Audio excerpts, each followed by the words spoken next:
Good afternoon and welcome to this afternoon's training, Hashtags for Business, your quick guide.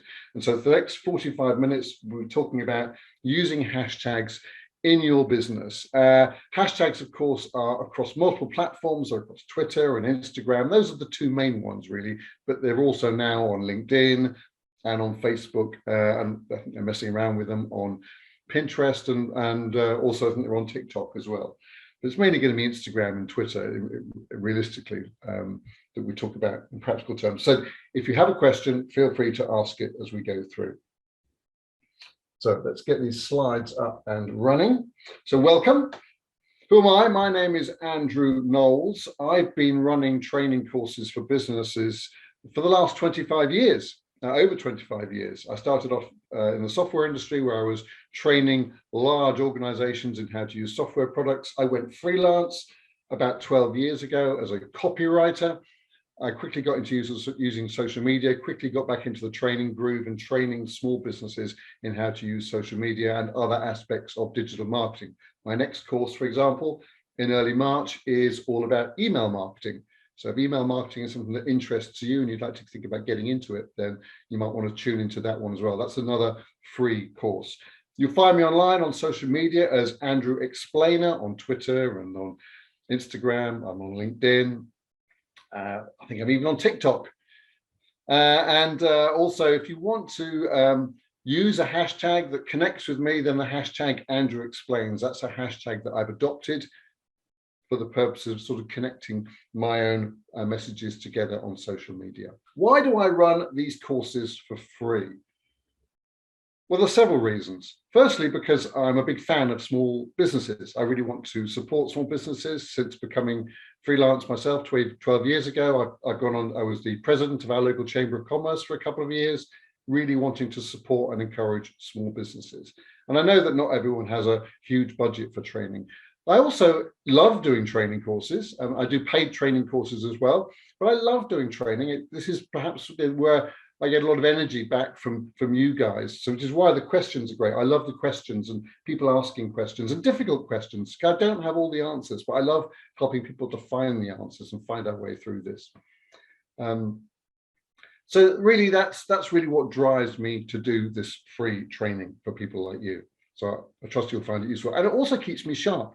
The fact that I'm having to train people and educate you and share my knowledge helps me to make sure that I'm staying up to date with these subjects.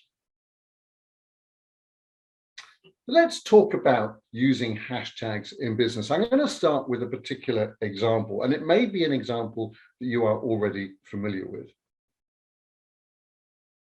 It's called Small Business Sunday. And every Sunday afternoon for the last, I don't know, quite a few years now, this thing has happened, and it's happened on Twitter.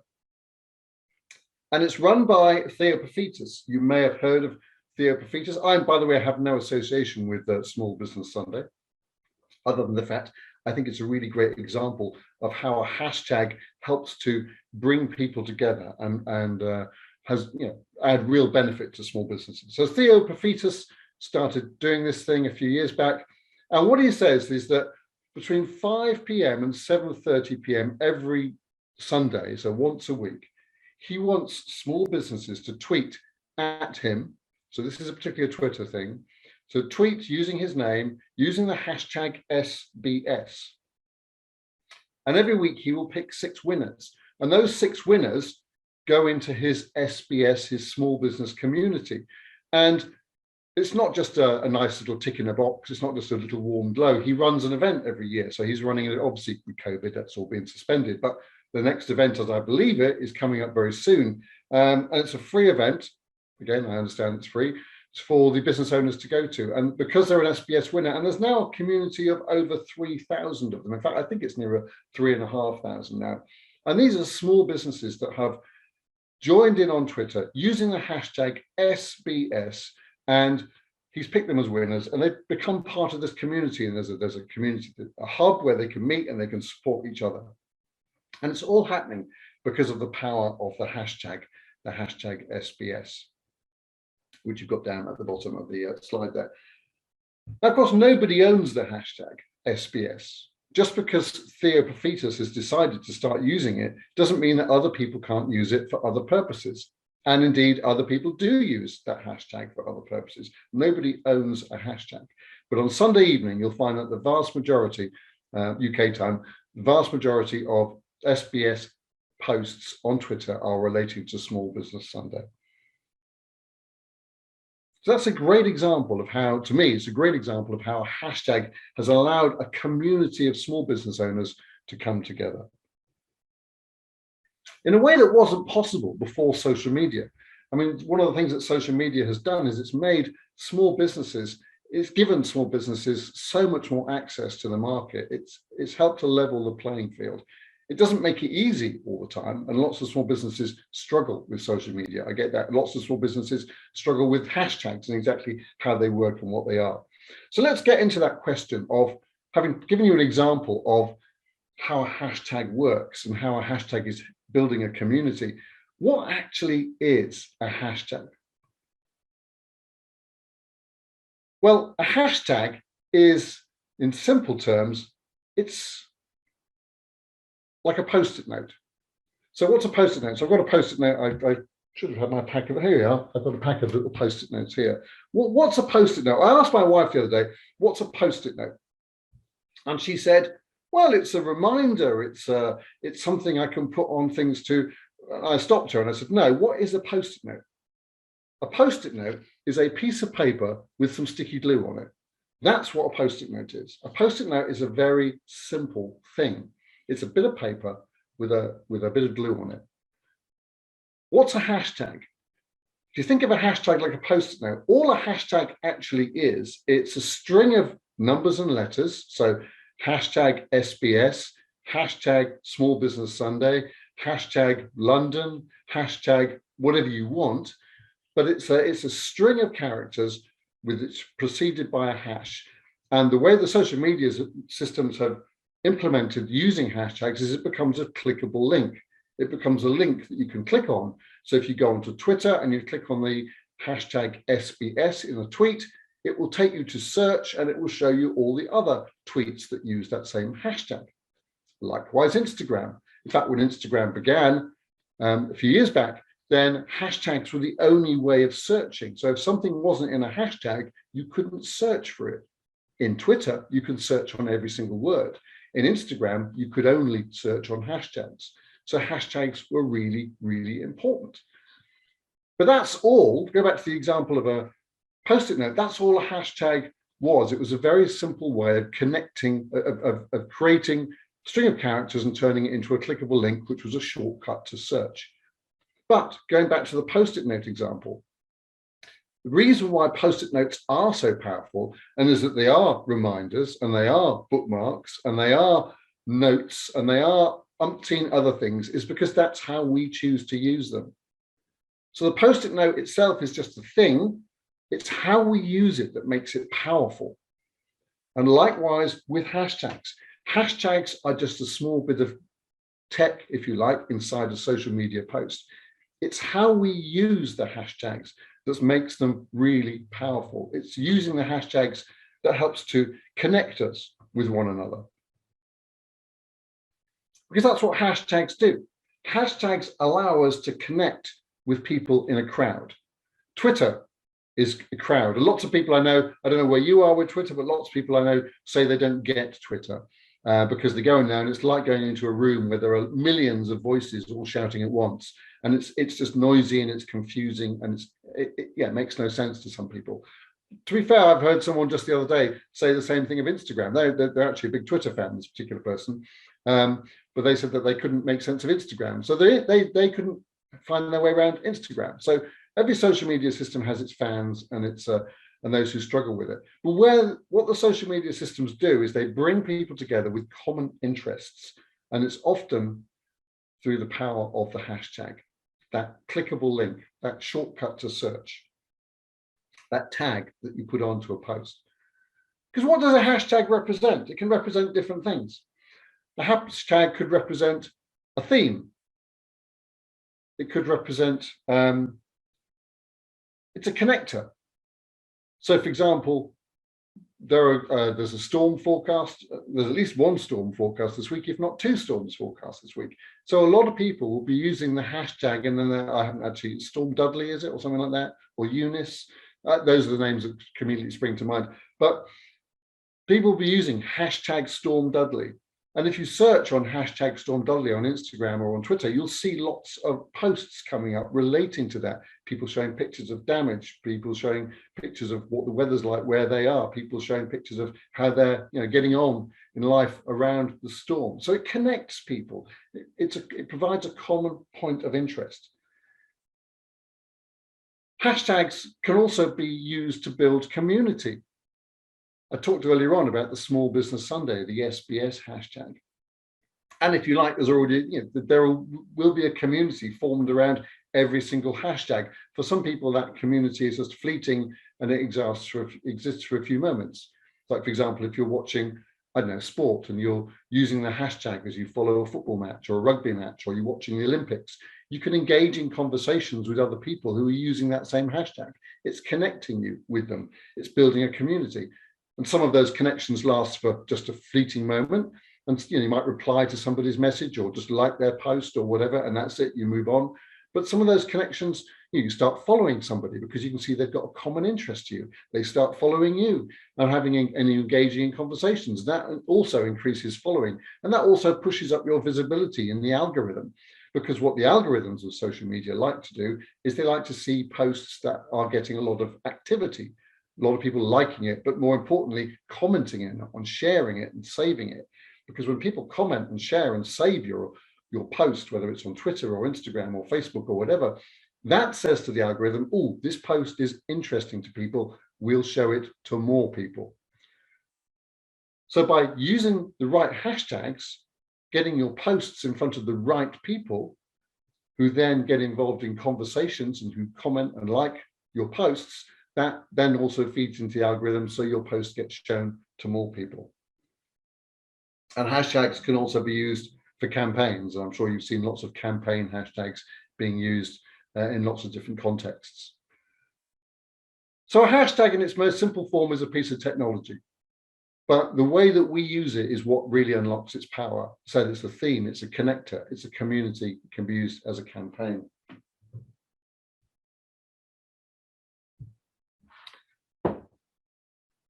Where are we time-wise? Feel free, as I said, to ask questions. So Kay asks, if I wanted to join in on the competition and I'm Eastern Standard Time, then I should plan out UK time to participate. Right, you're talking about SBS, Small Business Sunday. I'll be honest, I don't know whether he takes SBS members from outside of the UK, but absolutely you should plan to be posting in UK time. Which is, as I said, I think earlier on, 5 p.m. to 7:30 on a Sunday evening. So Eastern time, what's that? I think you're 5 hours behind us, aren't you? So that will be earlier in the day for you.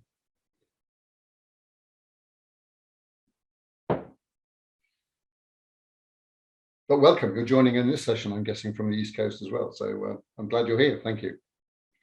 So some quick information about hashtags. On Instagram, you're probably aware of this, you can have up to 30 hashtags per post. Now, a question people often ask is, how many hashtags should I actually use? And Instagram themselves relatively recently recommended that you should only use 4 or 5 hashtags. However, if you Google around, and I highly recommend Googling and seeing what other people are saying, there are big social media companies that are constantly doing research around these things. There are people who provide social media tools and systems. They do research around these things because they want to inform their own customers. And to be honest, they want to create blog posts and articles that then attract the search engines. So there's been plenty of articles about how many posts you should use on Instagram. And certainly the ones that I've read most recently would say, yes, Instagram say you use 4 or 5, but our stats would show that you're going to get more visibility if you're using nearer the full 30, so 15 to 20 hashtags per post. There is no magic number, there is no right number, there is no right answer for you, but certainly all the stats would suggest, and my own little micro research I've done recently would reinforce this, the more hashtags you use, the more visibility your posts get, the more likes and comments and that sort of thing you're going to get. So you get 30 hashtags on Instagram. Make good use of them. Twitter is different. Twitter, you can use as many hashtags as you like on Twitter, but you've only got 280 characters. Twitter themselves recommend using just a couple of hashtags. Now, you can use more than two, obviously, and what they say is if you use too many hashtags, so if you stuff your post with lots of hashtags on Twitter, then the algorithm, the thing decides what to show, how often your post gets shown to people, may well penalize you. So if you, let's say, stuff all of your tweets with lots of hashtags, then you may find that your tweets get seen by less people. Again, there's no absolute easy way of tracking that other than monitoring and looking at your own level of visibility and trying to get some sense of whether you're that's going up or down depending on hashtag use. There's no easy way to track that in detail. What I would say is that probably the Twitter recommendation is probably a good one. Use 2, maybe 3 hashtags on posts, but use them wisely. I see lots of tweets. It's not as bad as it used to be, but still there are quite a few people who are putting out tweets and they're hashtagging pretty much every other word. Now, that makes your tweet hard to read. And also, if you're hashtagging words that are really very general and very vague and not really specific, then are they really going to help? I saw someone the other day hashtagging that's a video company, and they were sharing some new video that they'd done, and they hashtagged the word video. And well, the word video has been used by umpteen people for umpteen different reasons. It's not really very focused. It's a very unfocused use of a hashtag, and I wouldn't recommend that sort of unfocused use. We'll talk a bit later on about a suggested strategy for using hashtags, and we'll go through some of this. But very general words and phrases best avoided, because they're just used by too many people in too many different contexts. It's not targeted enough. It's not focused enough. So LinkedIn, the recommendation for LinkedIn, if you're using LinkedIn and use hashtags, is 3 to 5. It's early days for hashtags on LinkedIn. When I post on LinkedIn, I tend to use 3 or 4 hashtags. And again, the general advice from people I've seen who are into LinkedIn and specialize in researching this would say, yes, just use a very small number of hashtags. And again, try and keep them focused rather than just being very general. Facebook, very recent really to start using hashtags on Facebook. I'm not aware of that many people who are making great use of hashtags. My limited research on using hashtags on Facebook, it comes from, I've used them a bit myself, but also read a bit around them, and certainly socialbakers.com, who are a respected voice in social media guidance and advice, their recommendation is to use 2 or 3. So I would go with that for now. Again, you don't want to stuff your posts with hashtags. Of course, if you're using Facebook's tools like Creator Studio or Business Suite, you can create your not Twitter at all, your Facebook and your Instagram posts side by side. And if you're going to put a block of hashtags into your Instagram post, that same block of hashtags could very easily come across to your Facebook posts. I don't see a lot of people doing that. And I have heard anecdotally a number of people saying, oh, I don't like it when I see a block of hashtags in Facebook, because I know it's just copied across from Instagram. So there is a bit of a negativity there on the part of the user who's actually seeing that post. So that could damage your credibility a little if you're putting lots of hashtags into your Facebook posts.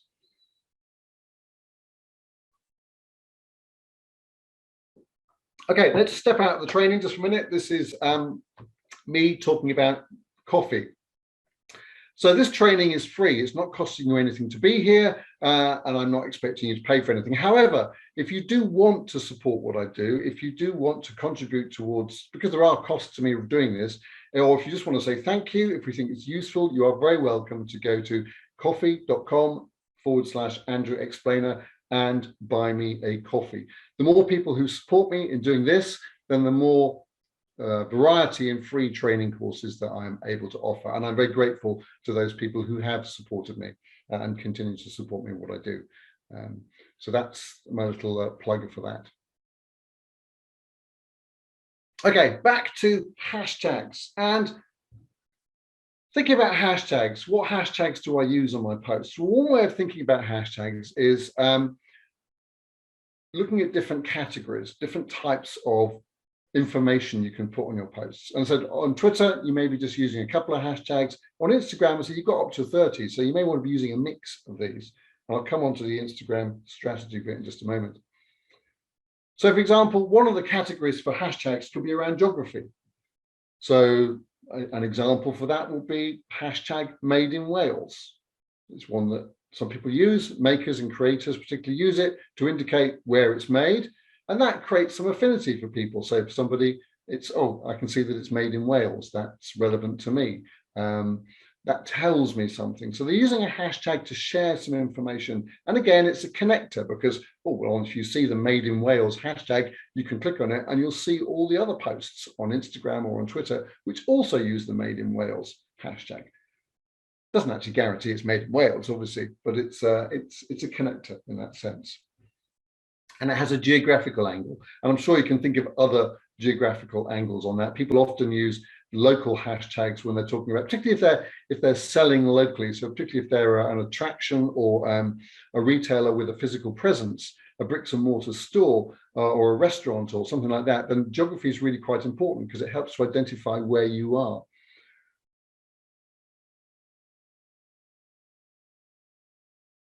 Another category of hashtag is an event. So an event in general terms could just be Christmas. An event could be, what have we got coming up now? Well, we've just had Valentine's Day, haven't we? We've got coming up Mother's Day here in the UK. Mother's Day in the UK is in early March. You've got Easter coming up. But again, these are going to be very general hashtags. You might want to think about being a little bit more specific and maybe putting the year on it. So Christmas 22 or Easter 22 or finding another angle on it. And also all sorts of other events can use hashtags. My recommendation to anybody who's running any sort of event, whether it's a conference or a show, or they're having an open afternoon or evening or something like that, is decide what hashtag you're going to use and then tell as many people, this is the hashtag to use if you're going to talk about our event on social media. Because again, that creates this connection. People can see who else is involved. I've been to a number of conferences and things over the years where I've gone onto Twitter and I'm talking about being at the conference and using the hashtag. And then I'm also searching on the hashtag to see who else is there. And it helps to connect me with other people who, they may not meet them physically, but we can have something of a conversation and a shared experience on social media. Because they're at the same event as me, then it's somebody who has a common interest to me. Therefore, it's somebody who I might want to follow. They might want to follow me. So there's a connector value in that. So use event hashtags. And so it could be your event. It could be just a calendar event. It's entirely your choice.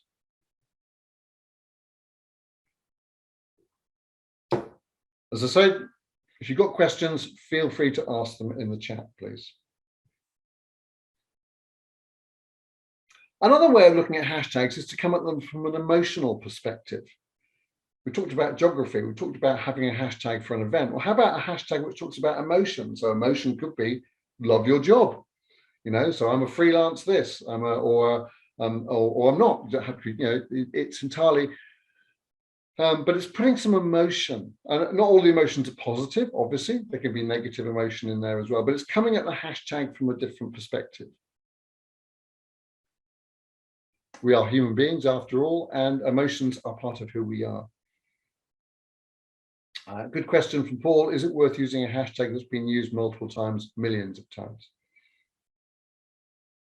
I'll come back to that one, Paul, if you don't mind, in the next slide or three. So another hashtag might be about product. So for example, refurbished phone. So think about your product. So if you're putting something out there about your product, then are there hashtags related to your product that you can use? Now, social media is a great way of getting business for small businesses, but I don't recommend that you use it as a catalog effectively, where every post pretty much is here's a thing that I sell, here's another thing that I sell, and here's another thing that I sell. Promotional posts are all very well, but it's called social media for a reason. It's about social, it's about engaging with people. So people don't mind seeing some promotional posts from you. You know, I put out posts about my free courses and my paid for courses as well. But not every single post that I put out there is like that. I also put posts out there about hints and tips and suggestions and ideas. And likewise, a product hashtag could be used on a post, not where you're promoting a particular product, but where you're talking about a product. You're perhaps advising on how a product could be used, or advising on how, in this case, advising on the fact that, your phone could be refurbished, or you could get a refurbished phone. It can be better for the environment. So there's lots of different angles there with using product hashtags. It's not just about trying to sell things all the time. Interests. So interests, let's say I'm particularly interested in small businesses. I think that's probably come through by now. So a hashtag that I often use is hashtag UK Small Biz. But again, there are lots and lots of other interests out there that people are talking about on social media. So what are relevant interests to you to be using as hashtags?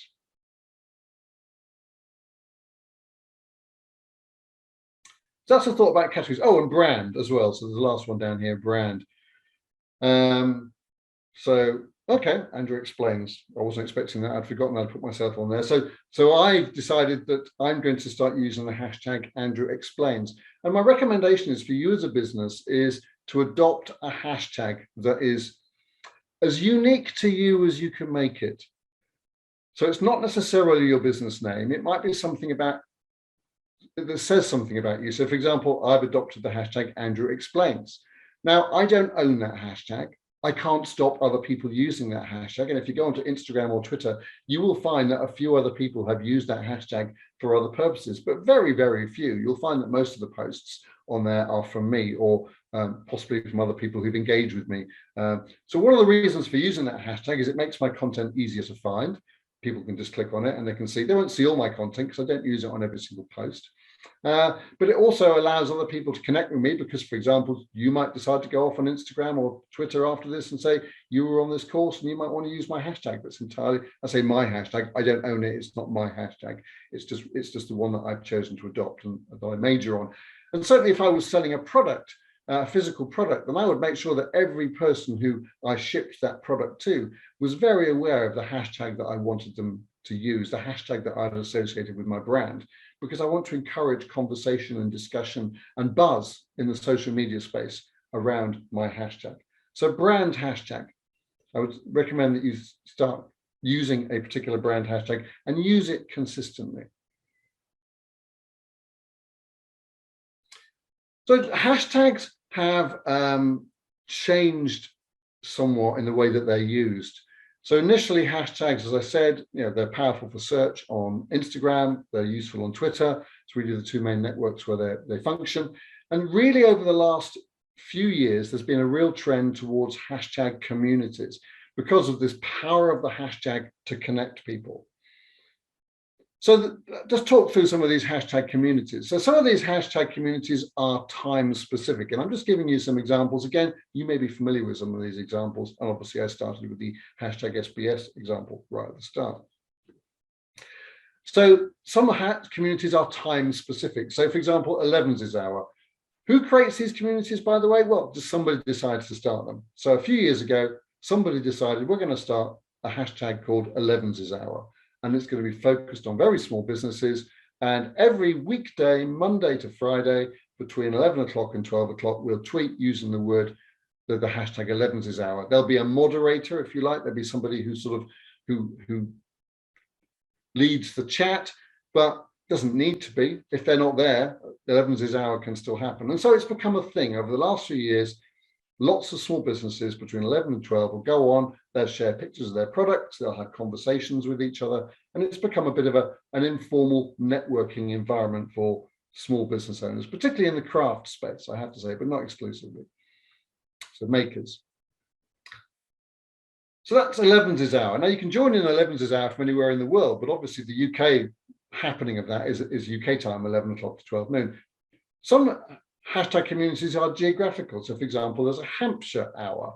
So I can't remember when Hampshire hour is, but once a week, again, someone just decided to start it. Nobody owns the hashtag. People can use the hashtag any day of the week. But on one particular evening of the week, people, particularly in Hampshire, come together and they meet in a virtual space on Twitter, and they all by using the same hashtag Hampshire hour. Another example of a community on Twitter, which is somewhat confusingly, it's not time specific. It just happens every day. But it's called the photo hour, so it's confusing. It implies there's a specific hour, but actually there isn't an hour. It's an all day thing. And certainly last time I checked in on the photo hour, I've not checked in for a few weeks now, but the person who set it up suggests a theme every day. So today we'll show pictures of the sea. Tomorrow, the day after, it'll be pictures of wildlife or something like that. And then photographers particularly, but others as well, join in and they share their pictures and they all use the hashtag photo hour. So if you're into photography and you want to connect with other photographers, then, or if you're a small business and that's the photography market is important to you, or photographers are a potential target market for you, then the photo hour is a good place to look into. Other communities might be around writing, around interests, sorry.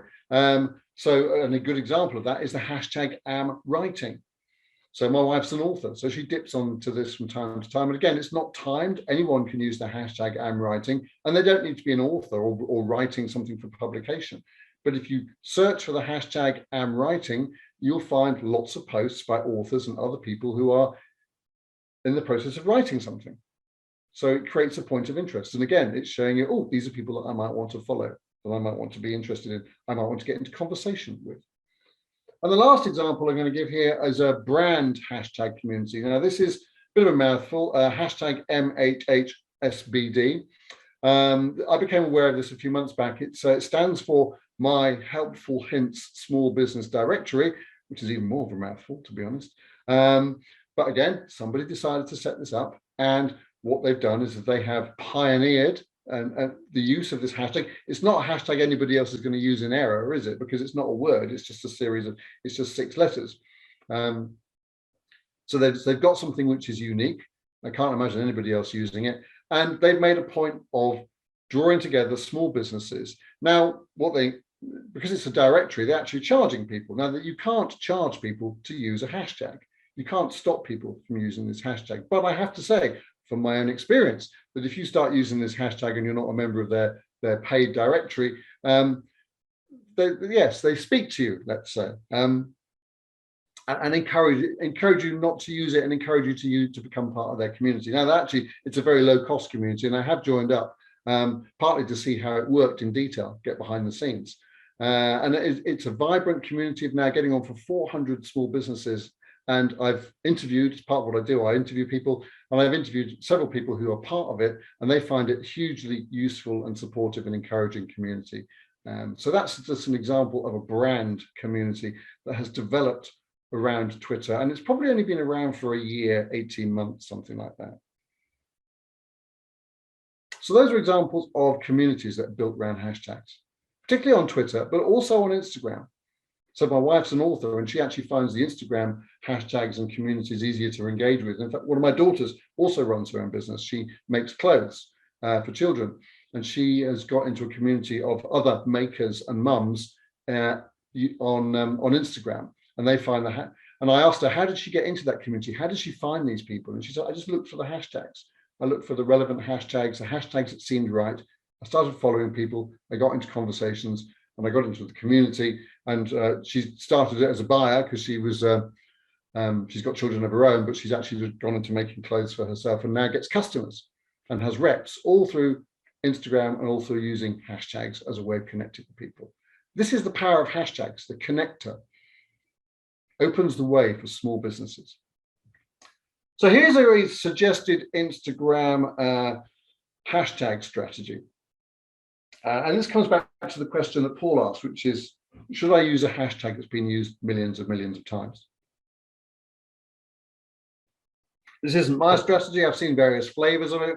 The particular example I'm using here comes from Social Media Examiner, which is a very useful resource for social media materials. They publish a blog post every day around the use of social media and digital marketing. So their recommendation is this.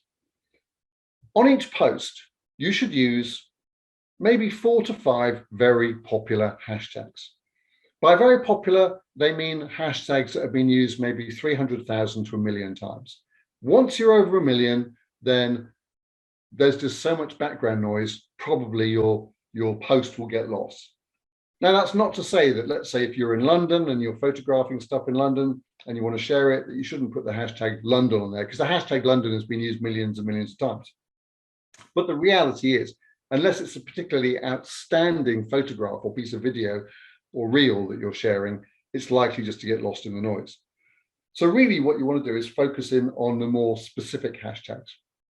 So if you look on Instagram, it's very easy to find out on Instagram. If you do a search on a hashtag, it will tell you how many times that hashtag has been used. So right now, so the recommendation is use 4 to 5 very popular hashtags. And that's the definition of very popular, 300,000 to 1 million, give or take. Obviously, those numbers change over time. In 2 or 3 years' time, it'll probably be, there'll be even more posts with every hashtag on them.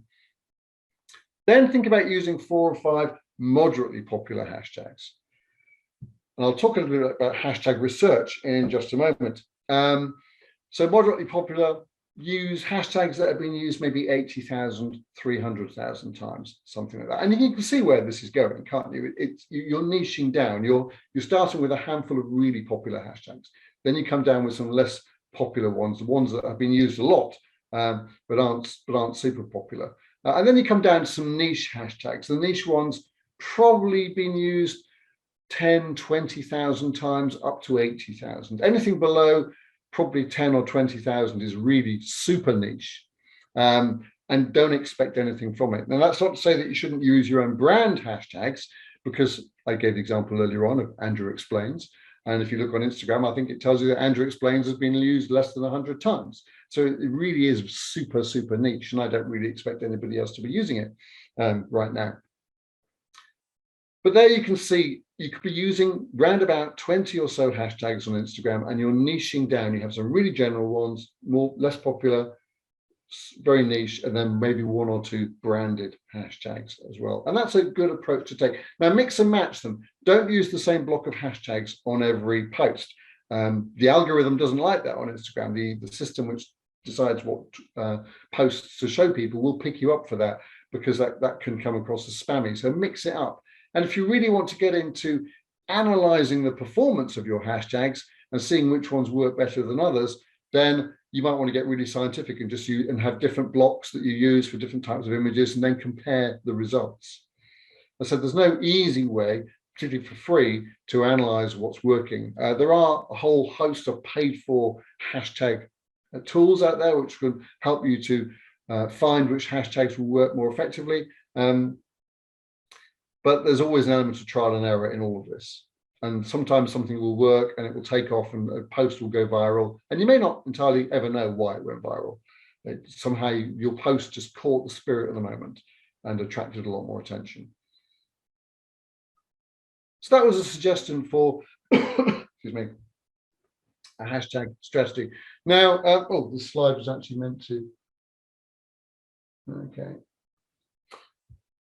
So, there are various ways to research hashtags. I'll have to remember the bullet points that are behind this. That graphic was meant to pop up later on. So that graphic is from a tool called Hashtagify. So there are some free, so there are paid for tools out there, and some of the paid for tools give you a limited free access. So I think Hashtagify allows you to do 1 free search a day or a week or something like that. So is this going to come up? There we are. So I did a search on Hashtagify just this afternoon, actually, just to update this graphic because it was getting a bit out of date. And I searched on the hashtag UK Small Biz. So I said, what I'm saying is, what other hashtags are people using if they're also using UK Small Biz? So it's prompting me for related hashtags. And these are the top rated hashtags related to UK small biz. Now, the one in the middle, the bold one, surprised me. UK SO Pro. I've seen it before, but so I've checked into what it is, and it's basically it's UK social. That's what it's UK social promotion. That's what it's short for. So UK SO Pro, and it's been used a lot. And obviously there's a whole community of small businesses who are using UK SO Pro a lot. So it stands for UK social promotion. And this was actually initiated by a social media marketing company a few years back, about probably almost 10 years ago now, I think, actually. And this social media marketing company, well, you can probably guess where they're based upon some of the other hashtags there: Yorkshire, Leeds, York. So it's a business based in the north of England. So those are all the hashtags that are associated with UK small biz. So not all of those are necessarily helpful. I mean, UK small biz, so if I want to connect with lots of people related to the UK small biz, should I be using the hashtag Leeds? Well, no. So the hashtag Leeds is a bit so you need to interpret what's going on behind the scenes. But obviously things like Etsy, well, Etsy is a marketplace for small businesses. So there are tools which can help you to navigate the hashtag world. But one of the other ways to look at what's working and what's not is to look at what your competitors are using. Look at their hashtags. Now, if your competitors are using certain hashtags and their posts are really not getting much visibility and much engagement, then that tells you that probably their hashtags choices aren't very good. So don't assume that just because your competitors are using a particular hashtag, that's the right one to use. They may be using some of those very general hashtags that I talked about earlier on that have millions of uses and therefore are effectively a waste of time. But find competitors who are using hashtags and seem to be getting great results, and then you can learn from their hashtags. Likewise, influencers in your market. Think of the louder voices, the people who are seen as experts and specialists, the people that you listen to for hints and tips. Again, what hashtags are they using? Learn from them.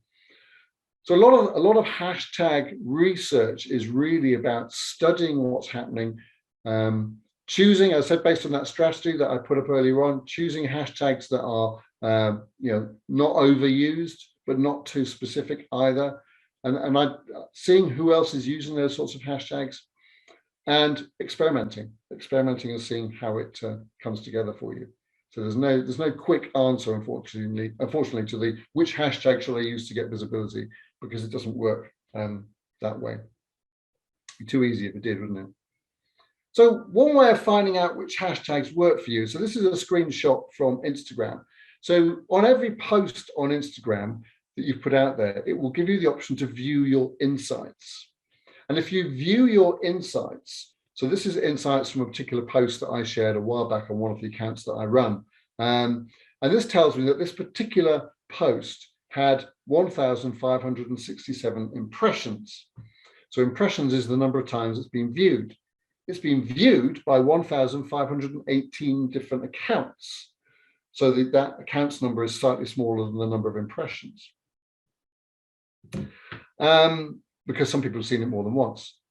And then it tells me, this is where it's interesting, it tells me how they found that particular post. And you can see there that from hashtags, it says 191. So of that 1,518 people who saw that post, almost 200 of them found it because of the hashtags that were used on that post.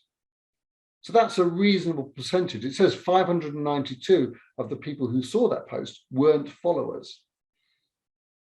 So that's, to me, looking at the stats there, that's a pretty good result. Sometimes I look at posts and the percentage of people who've engaged with it because of the hashtags used is very small.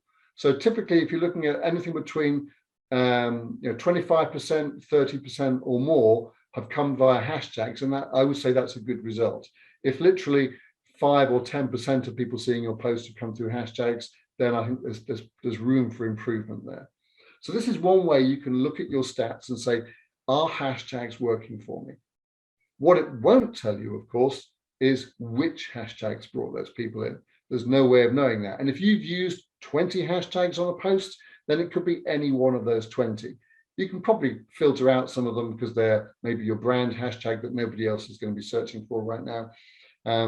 But again, this is where the testing comes in. If you want to be very analytical about it, use different blocks of hashtags, look at the different results that you get. And over time, you should be able to pick up some trends. But of course, as I said earlier on, social media is always changing. So by the time you've identified some trends, they may well be moving on. Other places you can put hashtags. So you can put hashtags in your bio, on Twitter and on Instagram. They can help with search, but in reality, the best place to be putting your hashtags is in the body of the post. in the caption for on Instagram. People sometimes say, should I put hashtags in comments rather than in the captions? And again, all the research I've seen would suggest that hashtags in the caption, in the body of the post, will get you better results than hashtags in the comments. Now, some people swear by putting hashtags in the comments, and if that works for them, then that's fine. Again, there's no right or wrong answer on that. But if you're going to have a particular brand hashtag that you want to encourage people to use, you might want to put that in your bio. But don't put any really generic hashtags in your bio. I see people putting really generic hashtags in their bio, and it really isn't going to help them in any way. The bio typically on most social media platforms is pretty limited. So yeah, you can put it in comments on Instagram and on LinkedIn, but again, I wouldn't particularly advocate that, although some people do. You can use hashtags and stories on Instagram and on Facebook. They don't work so well. I don't rush to put hashtags and stories on Instagram and Facebook, because if someone clicks on the hashtag, it just takes them back to the other posts. It doesn't really connect with the other stories. Of course, that may change over time. And the other big thing about hashtags on Instagram and LinkedIn particularly is you can choose to follow them. You can't follow hashtags on Twitter in the same way. You can do a search on hashtags on Twitter, but you can't follow them in the same way unless you're using TweetDeck, which is a separate Twitter tool.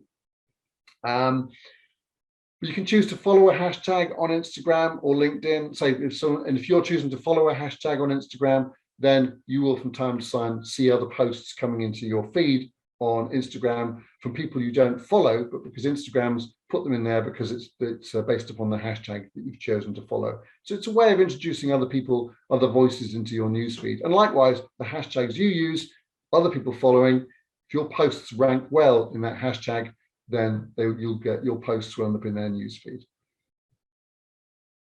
But the fundamentals of hashtag success, as with so much with social media, it's all about having great content.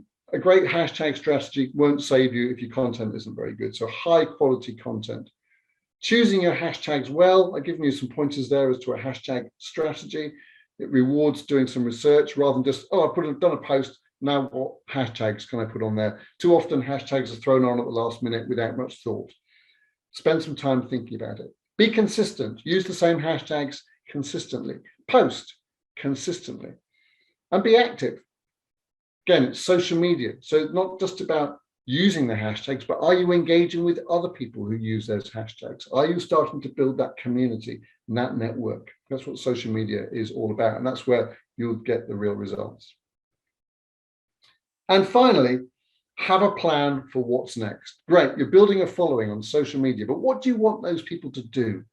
I was speaking to an organization this morning. I'm working on their social media strategy for them. And what's their key thing? Their key thing is not revenue. Their key measure of social media success for them right now is getting people onto their mailing list. How do you get people onto your mailing list? From Instagram or from Twitter? Well, that's a subject for a whole nother day, but that's really their objective. So you need to think, what's the bigger picture here? Great that I've got followers, great people are engaging with my posts, but what am I doing to help move them along the journey to being more than just followers and fans and people who comment, but actually becoming customers or people who are adding value in some way to my business and to what I do. Thank you for following this afternoon session. I hope there was some use that was useful. I will send out an email with a link to the video and also a feedback form. Please fill in the feedback form. I'm a trainer. I thrive on feedback. It's nice to know what you like. It's even better to know where it could be better, so that next time I run this and other courses, I can help people and I can continue to grow and develop in what I do. So thank you very much for your time this afternoon. As I said, I hope it's been useful, and have a good rest of your day.